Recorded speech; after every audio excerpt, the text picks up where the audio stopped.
माननीय राजीव कुमार जी नीति आयोग से,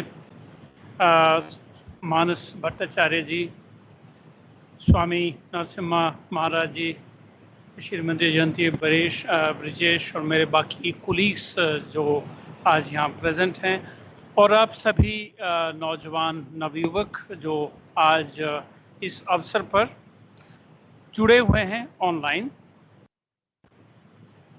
स्वामी विवेकानंद जी की जयंती, जिसे अब मनाया जाता है नेशनल यूथ डे के नाम पर 12 जनवरी को, और इस नेशनल यूथ डे को आपने नेशनल यूथ कॉन्फ्रेंस का एक जो हिस्टोरिकल इनिशिएटिव शुरू किया। राजीव जी को शायद मालूम ही होगा कि पंतनगर इसमें एक बड़ा लीडिंग इंस्टीट्यूशन रहा है, जो पिछले कई वर्षों से इस कार्यक्रम को बड़ी ईमानदारी से आयोजित करता रहा है। इस साल इसका एक हर साल की तरह इस साल भी टाइटल दिया जाता है, जिसके सराउंडिंग फिर चर्चा होती है, that's role of youth in achieving आत्मनिर्भर भारत। इतना ही नहीं, आपको भी बहुत खुशी होगी, मुझे तो बहुत खुशी हुई कि एक बहुत बड़ा वॉल्यूम पब्लिकेशन तैयार हुआ है। पूरे बच्चों की कंट्रीब्यूशन, इसी उम्र में जब आप किताब के एडिटर बनना सीख जाते हैं या चैप्टर लिखना, अपने आप में एक उद्धृत करता है कि आपको उस विषय में पूरा विश्वास हो जाता है कि yes, I am master of that. जिन जिन बच्चों ने इसमें कंट्रीब्यूशन दी है, और जो 2-3 छात्र इसमें इन्वॉल्व रहे एज एडिटर्स, मैं उन सबको धन्यवाद देता हूँ, अप्रिशिएट करता हूँ एफर्ट्स को। It's very great and my best wishes to you. यही कुछ चीज़ें होती हैं जो दिखाती हैं आप लोगों की कमिटमेंट को और आपकी प्रतिभा को। ये बात सही है, राजीव जी ने भी कहा कि वो यहाँ आना चाहते थे। इससे पहले ये फंक्शन आप मिलकर यहाँ ऑर्गेनाइज करते थे, पिछले वर्ष भी हुआ, उससे पहले हुआ, पर इस वर्ष कोरोना की वजह से ऐसा संभव नहीं हुआ। लेकिन ये भी है कि कोरोना ने एज ए बाई प्रोडक्ट हमें एक बड़ा अच्छा सबक दिया, और ये भी सिखाया कि ऑनलाइन कैसे एक न्यू नॉर्मल है। शुरू में तो नॉर्मल नहीं लगा था, लेकिन आज हमें ये बिल्कुल नॉर्मल लगता है कि इतनी बड़ी नेशनल कॉन्फ्रेंस भी हम ऑनलाइन कर रहे हैं। मैं तो खुद कोरोना से प्रभावित हूँ। मेरी ये आवाज़ नहीं है जो आप सुन रहे हैं, ये कोरोना अफेक्टेड है। शायद आज ही मैं बोल पा रहा हूँ, वैसे मैंने सोचा था मैं 2 मिनट बोलूँगा, फिर अपनी बात बंद करूँगा। So yeah, I have corona and it has affected my voice, but I think it was for today. It's just fine. It's going well. युवक दोस्तों, जब स्वामी जी की बात आती है और आत्मनिर्भर भारत की बात आती है, मैं अपने विचार इस तरह से कहना चाहूँगा कि जब आज 2020 में आप एक विषय पे बात करते हैं, आत्मनिर्भर Bharat, that's your country, you want to make your country self-reliant। Rajiv जी ने सेल्फ रिलायंस को बहुत खूबसूरत तरीके से परिभाषित किया। It's not to take you back, it's not that you would and you should think of taking your country back, that's not the issue, and not as a closed nation, but in a new perspective, a nation that is dominant globally, that makes you reliant in a way that you have everything, but then you are reliant. Closed का पहले sufficiency तो किसान में थी, तो वो subsistence farming self sufficiency थी। I am sure आप लोग उसके विक्टिम नहीं हैं, मैं था या राजीव जी जरूर रहे होंगे, जैसे इन्होंने इंडिकेट किया। हम उस सब्सिस्टेंस इकोनॉमी के विक्टिम भी रहे हैं या उपभोक्ता भी रहे हैं।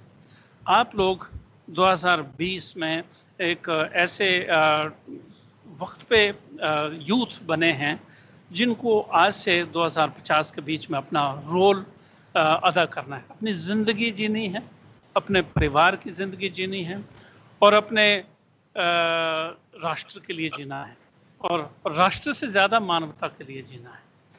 जब आप इस तरह के परिप्रेक्ष्य में इस चीज़ को देखते हैं तो इसका मतलब बहुत वाइड बनता है। ये आत्मनिर्भर भारत सिर्फ आप इकोनॉमिक, एग्रीकल्चर, इंडस्ट्रियलाइजेशन या पैसा कमाने से ही ना देखें। आप किसी भी क्षेत्र में अपने आप को प्रतिभाशाली बनाकर समाज को, अपने परिवार को, समाज को और देश को सेवा दे सकते हैं। वो चाहे एज ए वैज्ञानिक हो, एज ए इंडस्ट्रियलिस्ट हो, एज ए इनोवेटर हो। लेकिन मैं बुक में जब मैं देख रहा था तो आपने बहुत खूबसूरत तरीके से काफ़ी सारा जो अपना फोकस दिया वो economic skill development, how do we innovate, industrialisation, वो एक अपना पर्सपेक्टिव है। जब भी आत्मनिर्भरता की बात होती है तो हमारा पहला ध्यान उसी पे जाता है, क्योंकि पेट से शुरू होता है, फिर कपड़े से शुरू होता है कि I have enough of money to feed my self and family, we have enough to clothe, घर अच्छा है, आत्मनिर्भर हो गए। लेकिन जब आप राष्ट्र के बारे में सोचते हैं तो उसमें कुछ और पर्सपेक्टिव जोड़ना चाहूँगा। ये बात एक तरफ से इकोनॉमिकली सेल्फ लाइन बनने की है, दूसरी तरफ से थोड़ा सा आपको एक और भी चीज़ सोचनी पड़ेगी। अगर इसमें फिर विवेकानंद जी का कॉन्टेक्स्ट आता है, अगर यही कुछ करना है तो शायद उनका रोल आपको नज़र नहीं आएगा, क्योंकि वो तो आपने करना, स्किल डेवलप की, आपने इनोवेशन की और आपने इकोनॉमिक कंट्रीब्यूशन की। फिर स्वामी जी कहाँ बीच में आ गए? स्वामी जी इसमें आते हैं, लेकिन वो कब आएंगे? जब आप 2020 के वैश्विक जो इस वक्त संदर्भ में जो हालात बने उनको सामने रखेंगे तो आपको नज़र आएगा कि हम एक ऐसे दौर से गुजर रहे हैं, शायद हमने तो ज़िंदगी गुजार ली, लेकिन आप लोगों की बात कहूँगा। मेरा सभी युवकों से आह्वान है कि आप एक बड़ी नई अजीब सी दुनिया में पदार्पण कर रहे हैं। थोड़ा सा हिस्ट्री में जाएंगे तो आपने अरिस्टोक्रेसी की बात सुनी, पहले राजा महाराजा होते थे, अब वो फेल हो गए तो आपने कहा कुछ और आता है, अरिस्टोक्रेसी आ गई, वो सिस्टम भी फेल हो गए, फिर फासिज्म भी रहा, फिर विचारधाराओं की बात आई, कम्युनिज्म, कैपिटलिज्म। 2020 हिस्ट्री के या इतिहास के उस पन्ने पे आके खड़ा हो गया है जहाँ पर इन मान्यताओं को तो हमने नहीं माना था, उसके बदले में जो एक लोकतंत्र, डेमोक्रेसी हम मानते थे और ब्यूरोक्रेसी उसका पार्ट था, सब कुछ था, 2020 में वो चैलेंज्ड फील कर रही है। आप एक ऐसे समाज के द्योतक हैं, आप कर्ता भी हैं और भोक्ता भी हैं, इसलिए आप लोगों को जानना है। ये ज़रूरी नहीं कि आप इसमें कुछ करें, आंखें बंद करने से आप इससे बच नहीं सकते, आंखें खोलकर जानने से आप अपना जीवन, परिवार का जीवन और राष्ट्र का जीवन और मानवता के जीवन को अच्छा बना सकते हैं। मैं ये इसलिए कहना चाहूँगा कि अब वक्त वाइडर पर्सपेक्टिव के सोचने का आया है। 2020 में हम कई मामलों में कंफ्यूज भी हैं, ट्रांजिशन में हैं। आप अंतर्राष्ट्रीय स्तर पर देखें, आप अपने देश के अंदर देखें, we are finding so many indicators challenging democratic norms. लोकतंत्र की परिभाषा जो कुछ जैसे लोग जो कुछ कर रहे हैं, तो आज का युवक उसमें शामिल भी होता है, लेकिन वो कंफ्यूज भी है कि इसके मीनिंग क्या है या उसके नॉर्म्स कैसे होना चाहिए। लोकतंत्र भी एक विचारधारा है, जब आप उस तरह से देखें, जिन्होंने दिया वो तो ठीक दिया होगा। मैं आप लोगों से प्रश्न करता हूं कि आपको शायद आने वाले दिनों में लोकतंत्र से भी अच्छी चीज़ को इवॉल्व करना पड़ेगा, या वो लोकतंत्र जो आज से पीछे नहीं रहा है, हम उसको भीड़ तंत्र भी बोलते थे या कैसे, तो वो इसको रिफाइन करना है, एक नया सिस्टम देना है। दूसरा जो मुझे नज़र आ रहा है, जैसे मैं देखता हूँ, ये भी आत्मनिर्भरता के ऊपर आता है। बहुत वर्षों से लेकर हम, क्योंकि हम इसको दूसरी तरह से लेते हैं कि हम गुलाम रहे, ये नहीं रहे, ये बात सही है कि इतिहास में एक ग्लोरी है कि हम जानते हैं कि हम ज्ञान विज्ञान में आत्मनिर्भर थे। फिर एक ऐसा दौर आया कि हम ज्ञान में भी पीछे रह गए, ज्ञान तो था लेकिन वो हमारा ज्ञान कहीं दब के रह गया और विज्ञान में भी हम आत्मनिर्भर नहीं रहे। वो एक आत्मनिर्भरता का पर्सपेक्टिव और राजीव जी ने भी वो किया कि आज की सरकार और आप लोग सभी ये फील करते हैं कि इंडिया को सेल्फ रिलायंट बनना है। We have to have knowledge. हम एक ऐसी नॉलेज इकोनॉमी की ओर जा रहे हैं जो सिर्फ साइंस में या टेक्नोलॉजी में ही नहीं, उसमें तो चाहिए, जिसमें हम पीछे थे इट इज़ एक्नॉलेज्ड, इसीलिए नई नई डेवलपमेंट प्लान्स आई हैं, इन्वेस्टमेंट अपॉर्चुनिटीज़ की हुई हैं, वो तो ठीक है, लेकिन एक सॉफ्टर नॉलेज जिसको बोलते हैं, एक पर्सपेक्टिव की बात है।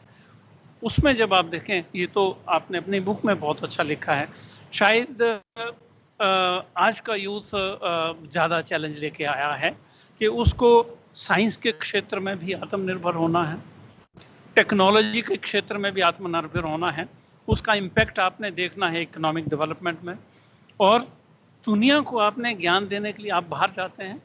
बहुत साल पहले तो हमें बुरा लगता था कि ब्रेन ड्रेन हो रहा है, लेकिन वो भी एक आत्मनिर्भरता का पर्सपेक्टिव है कि आज हम उसको ऐसा देखते हैं और कितने लोग बाहर जाएं। अब किसान तो नहीं जाएगा, जो विश्वविद्यालयों में बच्चे पढ़ रहे हैं। आपके लिए वसुधैव कुटुंबकम एक ऐसा नारा है कि yes, India is quite open and you should go out and serve the society. उसमें भी आप देश का भला करते हैं कि जो दो पैसे भेजते हैं वो देश के काम आते हैं। यहाँ पर थोड़ा सा गड़बड़ ये हो रहा है कि जब हम समाज की बात करते हैं, इस वक्त सामाजिक ढांचा बड़ी कंफ्यूज स्टेट से गुजर रहा है। I have no problems in admitting, और इस बारे में हम बहुत थोड़ा कम सोच रहे हैं अभी। ग्लोबली आप देखेंगे तो सोसाइटी वो एक ऐसा डोमेन एरिया है कि आप में से बहुत सारे लोग जो विवेकानंद जी की ज्ञान के इच्छुक हैं, उनकी बात मैं कर रहा हूँ। विवेकानंद जी के ज्ञान की आज क्यों जरूरत पड़ रही है? बहुत ज़्यादा मैं कहूँगा कि आने वाले दिनों में आपको उनकी याद आएगी। मैं बल्कि इस तरह से कहूँगा, आप उनके पीछे ना जाएं, लेकिन आप खुद इस चीज़ को सर्च करेंगे।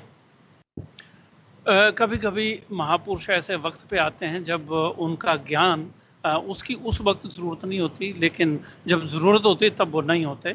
मैं विवेकानंद जी को कुछ इसी तरह से देखता हूँ कि जब वो पैदा हुए, वो बेवक्त ऐसी बड़ी बात कह गए कि वक्त आज के दिन में बहुत ज़्यादा ज़रूरी आ गया हुआ है वसुधैव कुटुंबकम के लिए।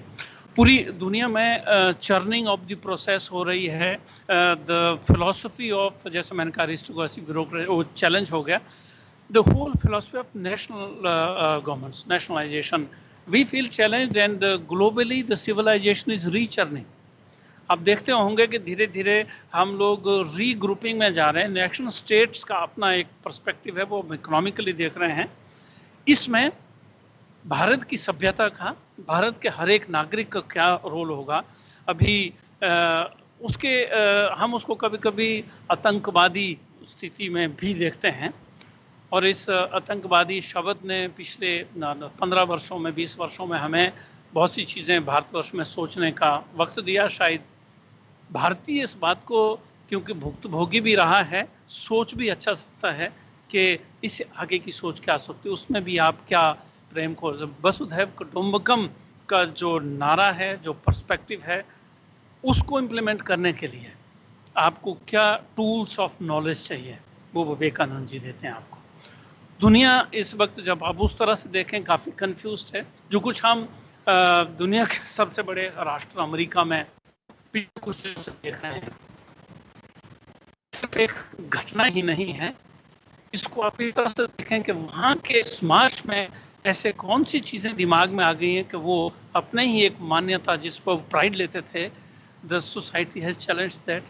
कुल मिलाकर जो कुछ एक ग्रुप गया, उसके पीछे और भी होंगे, नेता एक होता है, लेकिन ये मानसिकता और polarisation of thoughts in the countries, challenging the whole democratic norms, political parties की थिंकिंग की डिवीजन, एक असहिष्णुता, इनटॉलरेंस, ये कुछ एक शब्द ऐसे हैं जब आप देखते हैं कि हमारे समाज में छोटे ग्रुप में हो और विचारधाराओं में हो, राष्ट्र की प्रगति में हो, या अंतर्राष्ट्रीय स्तर पर किसी चीज़ को करने के लिए वो हो, उसको इस वक्त बहुत सी चीज़ें खाई जा रही हैं। We are still not very clear what shape the whole civilization will take and which we are going. But one thing is very certain, मैंने ये बातें आपको इसलिए उठाई कि ये सारी चीज़ें आज चैलेंज हैं ग्लोबली, या यहाँ या वहाँ या यहाँ। आप लोगों को उसमें भी ध्यान देना, इसलिए कि उसमें भी सोचने वालों की और नेताओं का रोल प्ले करने की ज़रूरत है। आप एक पॉलिटिकल लीडर भी हो सकते हैं, लेकिन आप विवेकानंद जैसे भी बन सकते हैं। कृषि क्षेत्र में राजीव जी ने बड़ी अच्छी बात कही कि ऑर्गेनिक एग्रीकल्चर, प्राकृतिक कृषि की ज़रूरत है। आज मैं आपको एक बड़े अपने दिल की बात सुनाता हूं कि मैंने 20 वर्षों से मैं यही विश्वविद्यालय का, कृषि विश्वविद्यालयों का वाइस चांसलर हूं, लेकिन मुझे बहुत दुख से कहना पड़ता है कि ये ऑर्गेनिक एग्रीकल्चर का मैं पहला हिमायती वाइस चांसलर रहा हूँ राजीव जी 2003 में, बिकॉज क्योंकि मैं इकोलॉजिस्ट था। तो तब भी सारे के सारे जितने भी वाइस चांसलर हैं वो मेरे को कहते थे कि ये कहाँ से पैदा हो गया है, क्योंकि रेजिस्टेंस इसमें बहुत थी। So I faced that since 2003। तो जब ICR में मीटिंग होती थी तो मैंने डायरेक्टर जनरल को चैलेंज किया था एक बार कि अगर आप आज मेरी बात नहीं सुनेंगे तो आज से 20 वर्ष के बाद आपको ICR की फिलॉसफी रीडिफाइन करनी पड़ेगी। शायद अभी तक वो वक्त नहीं आया, लेकिन आएगा। I am convinced that there was less of environmental ecological science in our agriculture development when we philosophized it in 1947 or so. We lacked environmental principles and ecological principles. They are not incorporated. Process में जो आपकी परेशानी है policy makers की, मेरे को वक्त मिला है बोलने का, वो मैं सुनाई देता हूँ। I think we faltered at two levels. Not so clear policies at national level because I was involved, and a lot of resistance from scientific community, and there is a reason for that। वैज्ञानिकों की एक आदत है, पहले पूरे जोरों से उसका विरोध करते थे, फिर शांत होते हैं। तो हम शांत होने की स्टेट पे आ गए हैं, एग्रीकल्चर यूनिवर्सिटी के वैज्ञानिक लोग। लेकिन अभी भी उसको एक कॉमन प्रैक्टिस बनाना, जो आप कह रहे थे, बहुत बड़ा चैलेंज है। इसमें ज्ञान है, ये एक पैरेलल साइंस है, लेकिन वो डेवलप नहीं हुई है। उसमें कुछ एक खामियां टॉप लेवल पे रही हैं, जो जिस प्रकार के फर्स्ट जनरेशन ह्यूमन रिसोर्सेज चाहिए प्राकृतिक कृषि को एक अडेप्टेबल और कॉमनली एक्सेप्टेड सिस्टम बनाने के लिए, वो हमारे देश में नहीं है। मैं फिर कभी आपसे उस पर करूँ, उस पर कोई बात नहीं कर रहा है। मैं पालेकर जी को बहुत अच्छी तरह से जानता हूँ, 2003 से मैंने उनको बुलाया भी था, लेकिन एक वैज्ञानिक होने के नाते मैं आपसे कहना चाहूँगा कि ऑर्गेनिक एग्रीकल्चर, प्राकृतिक कृषि सिर्फ उतने तक ही निर्धारित नहीं है। हमने 47 से या सिंस 1800 अगर एग्रीकल्चर डेवलपमेंट की है, वो केमिस्ट्री ऑफ एग्रीकल्चर है। Pesticides, fertilisers, they are all from we explored, exploited, harvested chemical knowledge for agriculture. There was physics of agriculture, Rajiv ji, वो ऋषियों के टाइम पे थी। आप तो जानते ही हैं, मंत्र उच्चारण से आज भी ये पॉसिबल है कि आप डिजीजेस को कंट्रोल कर सकते हैं, इंसेक्ट्स को। तो physics of agriculture went down, और वो विवेकानंद जी से अगर मैं लूँ तो वही पास्ट में अगर कृषि क्षेत्र में ऋषियों के टाइम पे हमारा ज्ञान था तो वो डोमेन एरिया था। तब केमिस्ट्री नहीं थी, कोई फर्टिलाइजर नहीं डालते थे, पेस्टिसाइड नहीं डालते थे। ऋषि जी हवन कर रहे हैं और फसल हो गई। और इसके लिए डोमेन एरिया इंडिया है, नॉलेज भी हमारे पास है, लेकिन उसको हार्नेस नहीं किया है। ये कुछ एरिया में आज भी होता है, एंड वी हैव एवरीथिंग। पर इसके लिए जिस प्रकार के इंस्टीट्यूशंस चाहिए थे वो नहीं बनाए गए, जिस प्रकार की सोच चाहिए थी राष्ट्रीय स्तर पर, इन्वेस्टमेंट स्तर पर, वो नहीं हुई। अगर इसमें प्राकृतिक कृषि में हमने कुछ अच्छा किया तो वो डायरेक्ट किसानों को भारत सरकार ने सपोर्ट किया। अगर बुरा किया तो मैं कहूँगा वो भी वही बुरा किया। भारत सरकार को सबसे पहले विज्ञान के एरिया में इन्वेस्टमेंट करनी थी, उसको प्रमोट करना था, वो नहीं किया। हम सीधे किसान पर गए, 10,000 हेक्टेयर। मैं भी उनके साथ था। स्वामीनाथन जी की रिपोर्ट में ये भी है कि किसानों को कितना पैसा देना है। I was party to that. In fact ये पहला आइडिया मेरा था। फिर उन्होंने कहा ये कैसे हो सकता है, आई चैलेंज ऑल्सो कि ये ना दें, पर हो गया। वो एक हिस्ट्री है। आप लोगों के लिए, युवकों के लिए ये है कि अगर आने वाले 20-30 साल आपके लिए चैलेंज हैं। तो आपके लिए चैलेंज इकोनॉमिक डेवलपमेंट के लिए देश को हमने सेल्फ रिलायंट कैसे बनाना है। अगर आपके लिए चैलेंज है तो नॉलेज इकोनॉमी में भारत सेल्फ रिलायंट होके एक डोमिनेंट नेशन कैसे बनता है। यहाँ की जो यूथ सिविलाइजेशन कल के आप फुल फ्लेज नागरिक होंगे, उसमें आपने डोमिनेशन लेने। इसके साथ साथ ये जो कुछ एक जैसे कृषि क्षेत्र में ग्रीन इकोनॉमी में हम ग्रीन रेवोल्यूशन के जो देने वाले थे वो बाहर के थे, हम नहीं थे। क्या कृषि में हम कल विश्व गुरु बन सकते हैं? उसके सारे के सारे फंडामेंटल टूल्स आपके पास हैं। उसको अगर आप डेवलप करते हैं, हार्वेस्ट करते हैं, तो कोई मुश्किल नहीं है कि 15-20 सालों में या 2050 में आप विश्व गुरु बन सकते हैं। मैं यहाँ पर ये भी करना चाहूँगा कि कृषि वैज्ञानिक, क्योंकि बच्चे आजकल इस पे काफ़ी देते हैं, प्रोडक्शन बढ़ाने की ज़रूरत जो हमें सिखाई जाती है एग्रीकल्चर में, वो नॉन इकोलॉजिकल पर्सपेक्टिव है। प्रोडक्शन उतनी ही होनी चाहिए जितनी किसी एरिया के वातावरण की क्षमता होती है। वो क्षमता हमें नहीं सिखाई, हमें ये सिखाया जाता है कि मैक्सिमम प्रोडक्टिविटी कब हो। ऑप्टिमम वातावरण में ऑप्टिमिस्ट होता है ऑप्टिमम। किसी जंगल में बड़े बड़े पेड़ होते हैं, कहीं पर छोटे छोटे होते हैं, कहीं सिर्फ झाड़ियाँ ही होती हैं, कहीं घास ही होता है। जिस ज़मीन की ताकत घास से ही उगाने की है, वहाँ घास ही उगनी चाहिए। वहाँ आप पेड़ उगाएंगे तो वहाँ का वातावरण स्ट्रेस्ड होगा। कृषि में भी ऐसा ही है, कहीं इरिगेटेड एग्रीकल्चर है, कहीं रेन फेड एग्रीकल्चर है, पहाड़ में सारी रेन फेड होती है। अगर वहाँ पर आप इरिगेटेड एग्रीकल्चर करेंगे तो उस एनवायरनमेंट पे प्रेशर पड़ेगा। एक ऐसी खेती जो हर वातावरण के लिए सूट करती हो, उसको हम सही खेती कहें, सस्टेनेबल कहेंगे। ये पर्सपेक्टिव हमारे कृषि विज्ञान में फॉलो नहीं किया गया आज तक, और यही ऑर्गेनिक एग्रीकल्चर की उत्पत्ति का एक वो है कि भाई उस वातावरण को आप थोड़ा सा उपजाऊ बनाएं, उतना ही लें, और वहाँ क्या होता है उसके हिसाब से। और बहुत सी चीज़ें हैं। मुझे मेरा टेक होम मैसेज आपके लिए यही होगा कि आज के परिप्रेक्ष्य में एक तो जो कुछ आप जानते हैं कि आगे के लिए क्या चाहिए, लेकिन ये भी आप जानें कि आपको विवेकानंद जी जैसों के विचार आगे की जिंदगी चलाने के लिए बहुत ज़रूरी होंगे। उनका जो अध्यात्म था, उनका जो इतिहास के बारे में ज्ञान था, आपको एक सही रास्ता दिखाने के लिए आप ना भटके। और बहुत से बच्चों में एक चीज़ जो आजकल बड़ी कॉमन है, बहुत टेंशन हो रही है। ये टेंशन वर्ड आपने इतना कॉमन बना लिया कि वो ज्ञान से, अगर इस टेंशन से आप दूर होना चाहते हैं तो टेंशन के कारणों का एक ही काट है, अच्छी सोच, और वो विवेकानंद जी से आप सीख सकते हैं। इन्हीं शब्दों के साथ मैं अपनी बात समाप्त करता हूँ। आप सबको बहुत बहुत धन्यवाद।